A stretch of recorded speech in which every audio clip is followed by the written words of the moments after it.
Hey everybody, welcome to Letterman's, the podcast where we go beyond the spotlight and explore unfiltered conversations about sports, culture, media, and much more. We have an awesome episode for you today with an amazing guest, so please make sure to stay tuned, and I hope you guys enjoy. And this podcast is starting in 3, 2, 1. Hey, what's up everybody? Welcome to Letterman's podcast. This is our very first episode, and our guest today is none other than Florida State University baseball player Deamez Ross. What's up, boys? How we doing today? I'm doing great, man. Love to see it. So as you know, Letterman's podcast is basically the theme or kind of topic of what we want to do is bring athletes on, musicians, influencers, basically just successful people in their own industries and talk about who they are rather than just what they do. So hopefully we can give you guys as the audience a great combo today. We can learn some things and stuff like that. So stay tuned. Cool? I'm excited.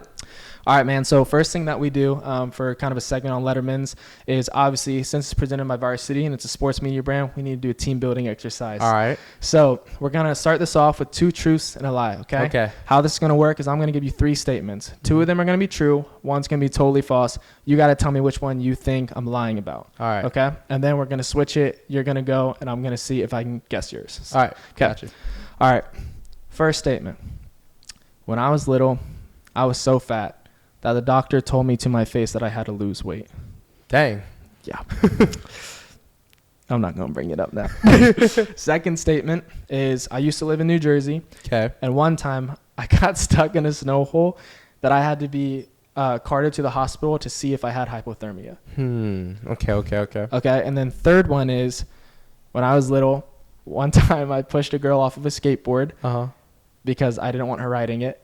And she ended up falling and breaking her arm. Dang. And when I was asked if I had anything to do with it, it fled my memory. Yeah, so, deny. Yeah. Okay. So there's 2 truths and 1 lie, right? Yep. So the first one said you were fat, needed to lose weight. That's just messed up, man. So the doctor, I don't know if a doctor would say that. So Tell me about it. So I don't know about that one. 2, you said you lived in New Jersey. Yep. And you got hypothermia. I went to the hospital to check for hypothermia. I can kind of believe that. It gets cold up there. Okay. And then the last one, you was little and you pushed a girl. I'm not gonna lie, when you're little, you do things. You do things, you know? So I would definitely have to go with the question, the number 3, that you pushed the little girl off. That's the lie? That's the we're There's trying 2 to find a truths lie. and 1 lie. So which one do you think I'm lying about? Dang. So one sounds like the lie, but I know it's a trick question. Well, look, all I know is this podcast doesn't work out. Acting is in my future. So definitely number 3 then. Number 3. I'll Okay. Little girl is the lie? Yes, that was a lie. Okay. You're incorrect. Dang. The lie is that I used to live in New Jersey and potentially got hypothermia. I've lived in Florida my whole life. I've never even seen snow. Really? So You got me. yeah, the true truth is that I was very, very fat when I was little, and the doctor did indeed tell me. He said that. Did that motivate you though, or you Dude, I got absolutely shredded after that. I will tell you. And I mean, he wasn't mean about it. He was he took me to the side. I stepped on the scale. He said, "Oh, it was just one-on-one." It was one-on-one. Like your parents weren't there. He said, "Oh boy." He said, "Daniel." I said, "Yes, sir." I'm gonna need you to lose a little bit of weight. And How old were you? I was. I wasn't super young. I was middle school, probably 10, 11, something like that. Okay. Maybe a little later. We'll get into this. It was after an injury, so that was kind of lame. I couldn't do anything for a while. But anyways, he did indeed tell me that I was fat and had to lose weight. Dang. And the other one was true. When I was little, I was playing on my skateboard. I just got a new one for Christmas, and I wasn't the best at sharing. Yeah. And one of the girls that was down the street, she just hopped on the skateboard, didn't even ask. Yeah, that's so. I mean, I'm not saying what I did was right. I'm just saying that maybe it wasn't wrong. She needs to ask first. So ask for permission. She hops on the skateboard. I look around, give a little, left, right, left, street crossing. Awareness, and I just give a little, just a little tap. Just a little tap with the foot, and how the wheels work. They happened to go. She happened to fly off, and there was crying involved. And next thing I know, she broke her arm. Dang. The parents come to the front door to talk to my parents. Said, "Hey, she said that your son pushed her off the skateboard. Mm-hmm. My parents asked me, and for whatever reason, I didn't remember it like that. That's not how yeah, that's not one of my proudest moments. You felt bad after though? I felt so bad. That's dude. all that matters. To this day, I don't even know why I'm sharing that, because that's one of my like deepest regrets in my life. Uh-huh. So you guys are welcome. Yeah, we don't hold back over here. First heard on the Letterman's podcast, we get vulnerable. Mm-hmm. Cool. All right, what you got? 2 truths and a lie. Okay, 2 truths and a lie. All right. First one is my nickname is Mr. Stretch. Okay. Okay. Got it. The second one is I was born in Yokosuka, Japan, Wow. but my mom's Filipino. Okay. Okay, and then the third one is That doesn't add up to me. let's see, trying stupid. I played soccer till I was 3 years old. All right. First one, Mr. Stretch. Obviously, I gotta do my research before you get here. So we already know that's the easy one. You know, that's the a truth. one. That's the truth. We got none other than Mr. Stretch himself. Uh-huh. Okay, so that's a truth. Number 2, Japan. Born in Japan, mom's Filipino. It's obviously it could be possible, but It just doesn't add up. it just doesn't add up. Mm-hmm. And then third one, you could definitely have played soccer, but it's very specific. The fact that you said until you were 3. Yeah. And normally people say the more detailed that you are, that it means you're lying. Okay. So just based off of, what they say, obviously we all know they. Mm-hmm. I'm going to say the truth was Mr. Stretch and you were born in Japan. That is correct. Let's go, boys. You're a detective. Let's go. Wow, so you're really born in Japan? Yep, born in Yokosuka, Japan. Wow, that's crazy. Yeah, not a lot of people know about that. Or they don't even believe me, which is crazy. Dang, that's cool. So tell me a little bit about just kind of your upbringing and how you grew up and stuff like that. Yeah, so I was born in Yokosuka, Japan. My dad played 5 years in Japan, 5 years in Korea, so that's basically why I was born there. Gotcha. And then at the age of 3, we moved to Newport News, Virginia. Okay. And that's really where I spent all of my childhood until I was 12 years old. That's where I played Little League, and I played for my first travel ball team, which was all the way in North Carolina. I would drive from Virginia to North Carolina just to play travel ball. And then my dad got a call from one of his college roommates, Terry Brashaw. He's the hitting coach for Kansas City Royals 2 years ago. Now he's with Cincinnati Reds. Mm-hmm. And he was like, man, you need to get Deamez to Florida. They play travel baseball all year round. He'll get better exposure. And my dad was like, okay. And then the next week we moved to Florida. Wow. And that's where I've been at for the rest of my life. And that's where I'm here right now.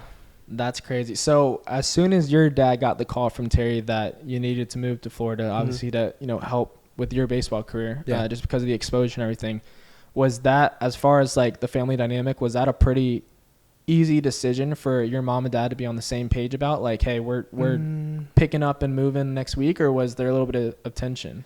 No, it was pretty easy move. My parents are divorced, so it was just me and my dad basically for that time. But gotcha. Man, it was an easy move. We used to, moving around, so it wasn't really anything too big. Okay. And I had a couple friends, but I didn't really have like a childhood friend in Virginia, so I wasn't really. So most of anything. I guess like the memories and kind of experience growing up was in Florida. Yeah. Cool. So going off of that, what's like one of your favorite like childhood memories like growing up? My favorite childhood memory, man, it would definitely have to be when I was little, going to travel ball tournaments, and that was when I was like 10, 11, and we'll go all the way to like New York to play baseball, and just coming back home, it's like a 13-hour drive. Yep. And I'll just be in the back with my blanket and my hoodie on, and I'll just be playing on the PSP. Do you remember the PSP? I remember the PSP. Yeah, so I used to just play the PSP.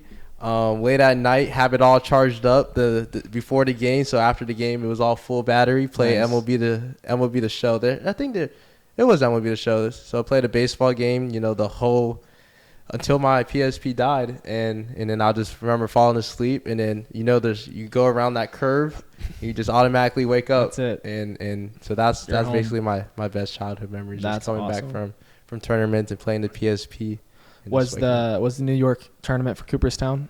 Yes. Gotcha. That one was. So I remember when I went to Cooperstown when I was 12, my entire family came. So when my older brother went, it was just him and my parents. Mm-hmm. I had a different tournament like that same weekend, so we ended up like not going with him. So when my trip came up for Cooperstown, I have 2 other brothers. Yeah. So it was me and 2 other brothers, and we drove the whole way. In Yeah, the it's back, a long drive. all in the backseat. We put everything down, made a bed, and then basically had a chair up, and we would take shifts for rotations. Really? Of who's gonna sit where, who's gonna lay where, and that sounds like fun. It was fun until the fights broke out. Mm-hmm. But Common brother things, it happens. It happens. But that was one of the best trips and experiences I've ever had in my life, especially driving there, because a lot of my teammates flew, but we couldn't afford to fly, so we just drove the whole way.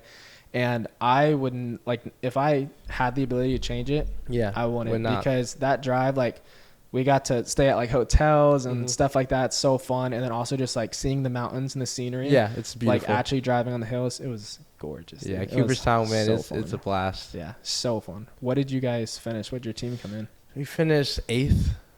Okay. Yeah, so pretty good, but that's awesome. But the team we lost to actually ended up winning. Oh, okay. But there's so many teams, so I forgot what week or even who the team we came. Played. I think we got Sweet 16. I think we just got in like 16th or something like that. But it was such a fun experience. Super fun. Just living in the dorm or the bunkers, showering bunkers with the boys, with your swimming shorts and on. You got like the Crocs because they're like better bring your shower shoes. Gotta wear shower shoes. Have to. Yeah. What a great memory right there. Good memories. Going off of kind of growing up.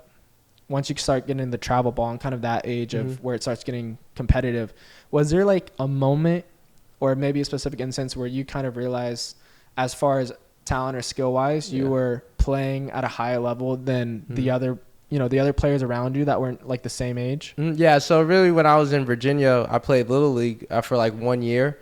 And man, I was just a lot like more advanced than the other kids. So that's when I really was like, my dad was like, we need to find something, better. And then that's when we found travel ball. Gotcha. And that's why I would go all the way to North Carolina to play for Carolina Titans with Coach Ambrose. Shout out. I love that, man. Love him. If you're watching this, love you, man. And, that's kind of where it started. And I always played 2 years up. So when I was 10, I played 12. When I was 13, I played with the 15-year-old. So I always played like a year or 2 years up. Gotcha. From my actual age. Cool. That's sweet. I've always been curious as far as like once you're kind of done playing travel ball and you get to the high school level, right? And obviously, with someone like you getting recruited straight out of high school to go play at some of these D1 schools, what's that process like when you're getting offers from these big schools? You're going on visits and stuff, yet at the same time, obviously, you're still in high school, so it's like. Is there a lot of pressure that comes with that? Like the expectations, also just relationally, with your friends and everything. Did anything change once you started getting like a lot of interest? Like how was kind of that whole recruiting process for you straight out of high school? Yeah, so straight out of high school, I would say the only pressure is just like, man, you just want to like find a school. And I feel like that's what a lot of young athletes, that's the pressure that they're really dealing with is like, man, I want to get committed by 9th grade or 10th grade or 11th grade. But like they try and like just like rush it. Instead of just like trying to like just let loose, have fun, and then there's always a school out there for you. So for me, I try not to, try and put the pressure on myself. But I'll be lying if I said I didn't. Yeah. But for me, the way I got recruited was, it's actually very unique. It's a funny story. But I was at an FTB tryout, and we do a tryout every year, and I was at a tryout for FTB. And the owner named George, he called Mike Morin Jr. He was the coach 2 years ago. He called him and said, I have a guy here. His name's Deamez. I want you to take a look at him. And I didn't know this, but that's what he did behind, closed doors. So I showed up, just a regular trial. I hit BP, and I was just having fun, hitting line draws, one hop off the wall, and just having, just doing me, having a blast. And I didn't throw or run the 60 because I think like my leg was hurting me that day. But so I just hit BP, and then after the tryout, George came up to me and said, Mike Martin Jr., FSU wants to offer you. And I was like, what? Wow. Really? And he was like, yeah. And he I gave him a call that night and, offered. So, accepted it. So, wow. That's yeah, awesome. so it's very, very unique. That's so cool. So, obviously, accepting that offer, going into college, obviously at Florida State University with all the new rules of kind of NIL and stuff like that coming out. What's kind of your stance as far as like athletes getting paid and stuff like that? Like, what's your perspective on it? Yeah, I think it helps a lot. It helps us just to focus on the game. It just helps us, stay locked in and not have to worry about, outside expenses. So it kind of helps us cover that and just helps us just to like, train and focus on the game and make our school proud. Yeah, that's awesome. I was curious to ask, as far as like NIL partnerships and deals, if you're comfortable sharing, what's one of the biggest NIL deals that either you personally have been offered or accepted, or if there's someone else that you know of, if you could share that with us. So the best or the biggest one would definitely have to be Crocs. Okay. I got an NIL with Crocs, and man, that's like a dream come true. When That's I was awesome. little, all my friends had Crocs. We had the little giblets of baseballs. Sport mode, baby. Just how big Crocs is, and just for them to reach out and I got to do one with them was actually a blast. That's awesome. It's definitely Crocs. Do you have any intel? It doesn't have to be your own, but as far as like the biggest deals compensation wise that someone else that has gotten for NIL? No, I don't know. Gotcha. That's okay. But some people are getting a lot of money. I bet, because we see like all the time, like on Instagram and kind of these big sports sites, like we'll see the highlights of like these top football players or whatever getting six figures and stuff like that. And I feel like we don't obviously see the smaller stuff, but it's crazy to know and to think that like even the smaller stuff is still like a couple $1,000 like for a deal. And it's like, that's so cool to think about.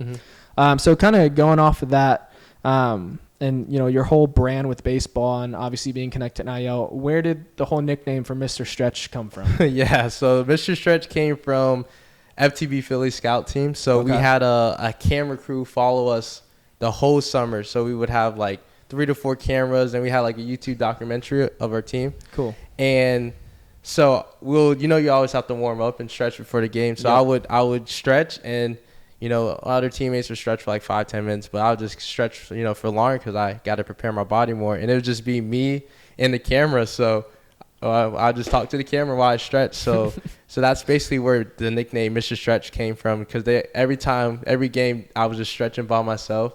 Gotcha. And they were just like, man, why is he always stretching?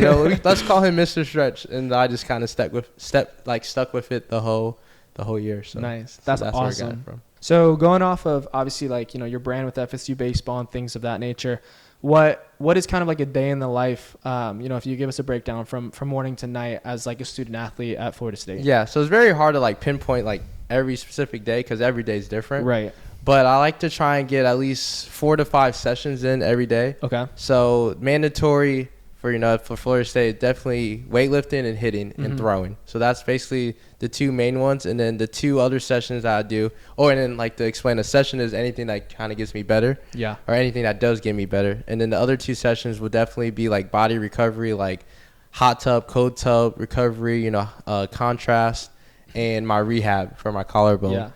So those 4, and then the last one definitely be just work out on my own, like abs before I go to bed or abs in the morning. But to give it day, like specifically from like start to finish, wake up, make my bed, that's a must.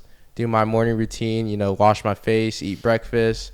I like to get a deck of cards, so I call it. You can go on the app, it's called Sweat Deck, and then I put like push-ups, sit-ups, crunches, leg raises, and I try and I just go through a deck of cards and to tell you like 6 push-ups, and I do that in like the morning or at night, depending on, how I'm feeling that day. And then after that, I'll go to the field. I do hot tub, cold tub before my workout. I go do my workout. It'd be upper body, lower body, depending on the day. And then after that, I'll do my rehab, hit, throw, and by that time I've done all that. It's like 2:00.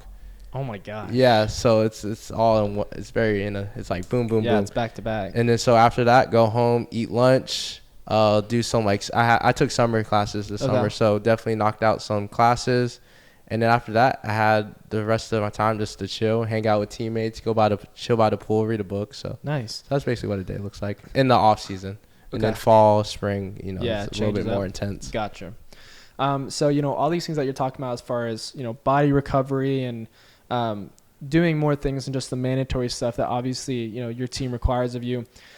Just kind of looking at it from an outsider's perspective, what would you say is one of, I guess, the most important trait that younger players should really strive to focus on if they, have dreams and goals and aspirations of playing, just sports in general at the next level, but specifically with baseball? For baseball, yeah. So definitely the best trait that I would say would definitely be to be resilient.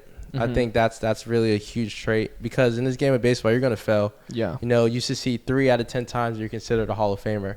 But what about those 7 times you failed? So just learning how to face adversity, learning that when you fail, man, just stand up, brush yourself off, and just keep going, man. Yeah. So definitely learn how to fail and just be optimistic. Have a positive mindset, and that even though you fail, it's going to be okay because you're going to be successful in the long run. So kind of going off of that right there, what's one instance of like adversity that you've had specifically, and also kind of second part of that question is what did you learn from it? Yeah, so later on, it's like the 7th game of the season this year. I won the starting leadoff job. I won, center field spot, and your boy's going crazy for like 7 games, and then I went to go try and bunt. Lefty threw it up and in and hit my finger at 93. And it just broke the top part of my finger, and I was out for a month. And I never, I faced injuries, but it was just like a pulled hamstring. I was out for a week, but being out for a whole month, that was really hard for me because, I came out of high school. This man is, excited for college, getting ready for college, and just to be out for that long, it really was difficult. But I learned, man, you just got to be grateful every time you step on that field, man, because it could be your last time stepping on the field and playing. And just being grateful, and just every time I go on that field, man, just taught me that you got to give it your all. You got to just, every time you're on the field, give it your all. And even if you're not on the field, man, you can be a good teammate off the field, man. Make sure your teammates are uplifted. If they have a bad game or if they strike out, man, hey, you got 3 more ABs. So that's just trying to be, the energy in the team, just bring the team up. And just even outside of the field, man, in the classroom, I was studying more because I had a little bit more free time. Just taking that energy that I would on the field off the field into the classwork, into my schoolwork. So definitely just learn to be grateful and always have a positive mindset. Yeah, for sure. And kind of from what you were saying about off the field stuff and being a good teammate and things of that nature, this doesn't have to be baseball related, but what's one thing that you would say people in a sense, I guess, like misunderstand about you, that you would want people to kind of have like a better perspective on? I would definitely say people think I'm like outgoing, but in reality, I love, my alone time. I love just chilling in my room, watching Netflix. But, every time I go out, I always just try and, at least just, spark a conversation with like the waiter or the cash register, because you can always make someone's day. Yeah. So I always like just try and talk to them because communication rules the nation. I always say that. So just, clip that. So just always talk to people and try and just, you never know what you learn from somebody. Yeah. But definitely that I love my alone time. So kind of flipping the switch of, a misconception, going on to what people do know about you, what would you say is, I guess, the biggest thing that you would want to be remembered for?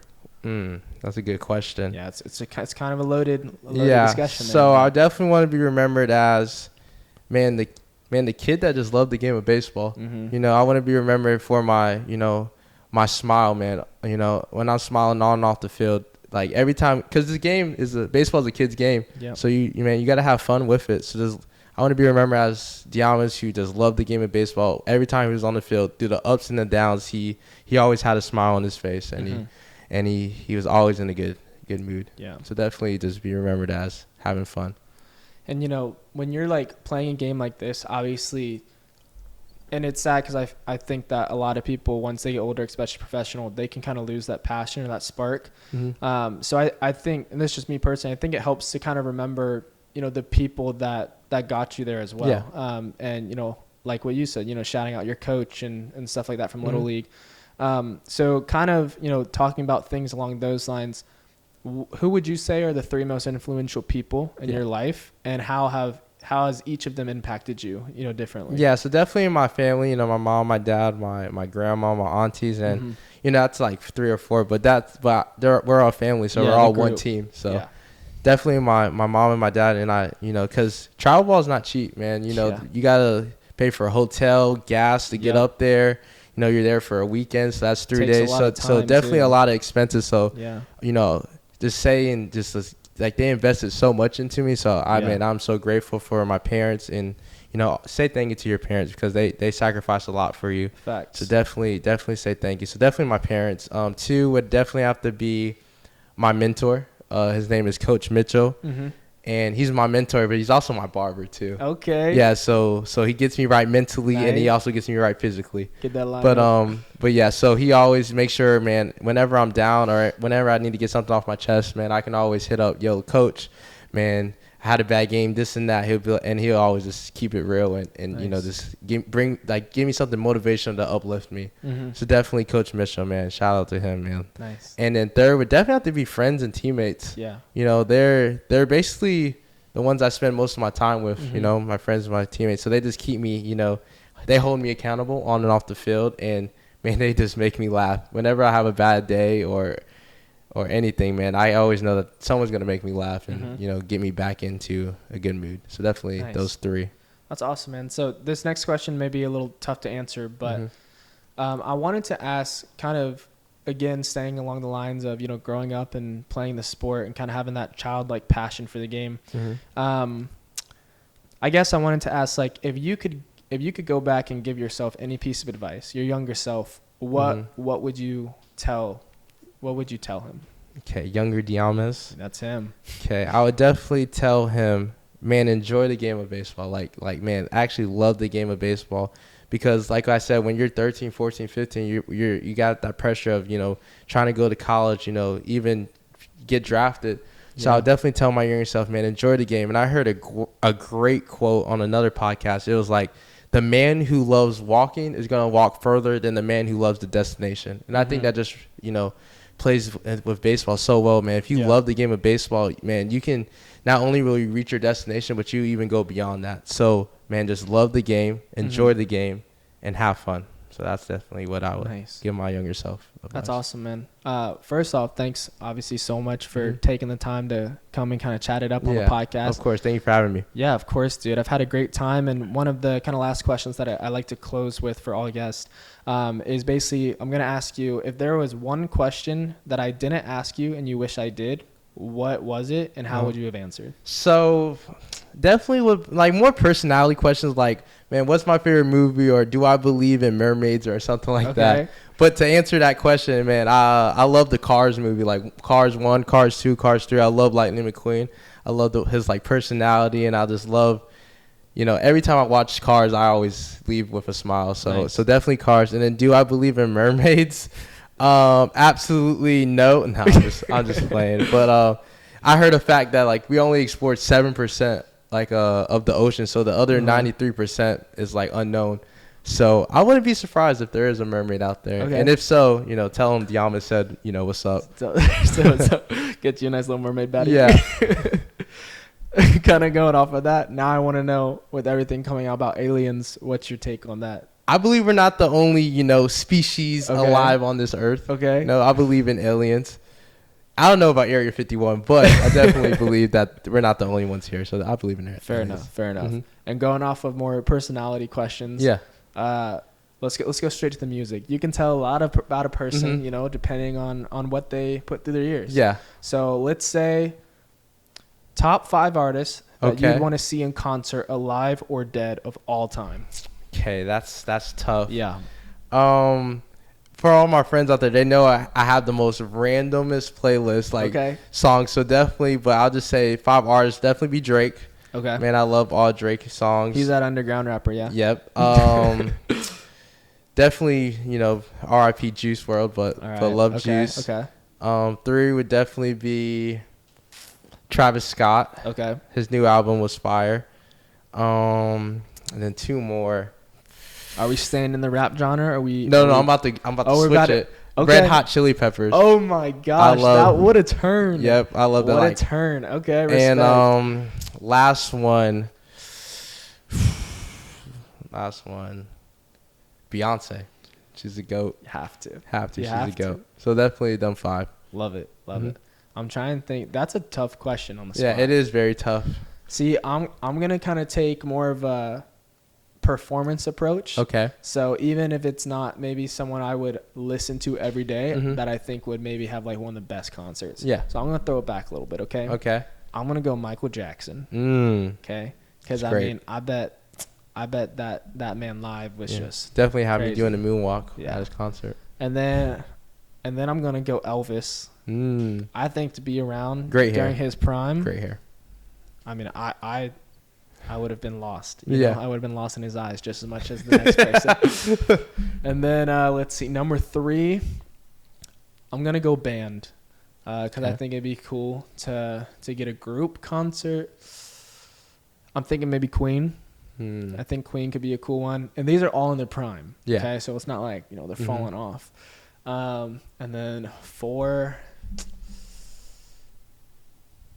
Maybe some Joyner Lucas. Okay. I can maybe see that. Man, I don't know about 5. Last one. I have so much pressure. We're keeping it throwback, or you are? Switch it up or nah? I'm gonna switch it up. I'll go live and I'll go current. I'm personally a big country guy. So Morgan Wallen. I do like Wallen. I also like I like Jordan Davis a lot. You know, kind of all the big names. Yeah. So maybe like a country music fest or something like that. I love Last Night by Morgan Wallen. Wow. Banger. Absolute banger. Played in the locker room. Love it. Okay, speaking of that, I want to know what is the pregame rituals? Either songs or something you do, something you eat. So baseball is a game of superstition. So definitely, if I get like a hit one game, I'm keeping the same undergarment the whole week. I don't care if it's like a long sleeve. I don't care if it's 90 degrees. I'm wearing it. Wow. You know, yes. So definitely that. And for home games, I always have to hop in the hot tub. Okay. Like 30 or like an hour before the game. So that's like no matter what the weather is. No matter what. So if it's 97 degrees, you're hopping in the hot tub. Hot tub? Headphones on, just trying to get locked in. Wow. Yeah, that's something right there. Is there any teammate that has a super weird either superstition or ritual that's just kind of crazy? I would say my boy Jordan Williams. He has like a he has like a undersleeve, and he cut off like the sleeves, both sleeves, and then he cut like the shirt kind of short, so it's like a crop top kind of. Yeah, so nice. I mean that's his style, but to me I think that's funny. So definitely that. Love it. Love you though, Jordan. Love it. Well, hey man, we had a great conversation. Again, thanks so much for being here. Do you want to tell everyone kind of what you're up to right now? Obviously, besides hitting dingers and balling out on the field. So definitely started a YouTube channel. Go subscribe to that, Deamez Ross. Yes, but sir. also, I just had a bunch of free time this summer, and me and my teammate Mason McDougall, we're gonna start our own company, our brand. And it's called The Mission. So I have one of the shirts on right now too. So nice. The Mission. Move the mic. Show them that. Coming out. New brand coming out. The Mission. Coming out. Yep. So definitely that. We got bracelets on the way too. Have a couple on. Nice. So just trying to see where that goes. So love definitely stay tuned for that. The drop is coming this fall. And on social media, will the username be at The Mission? It'd be at The Mission brand. Perfect. All right. So when that drops, we'll keep y'all updated on Varsity as well. Make sure you guys go follow, support the brand. And I think that's it. Thanks so much for being here, man. Thank you for having me. Hope you guys enjoyed the first episode of Letterman's. We got more to come, and we will see y'all next time. Peace out. Peace.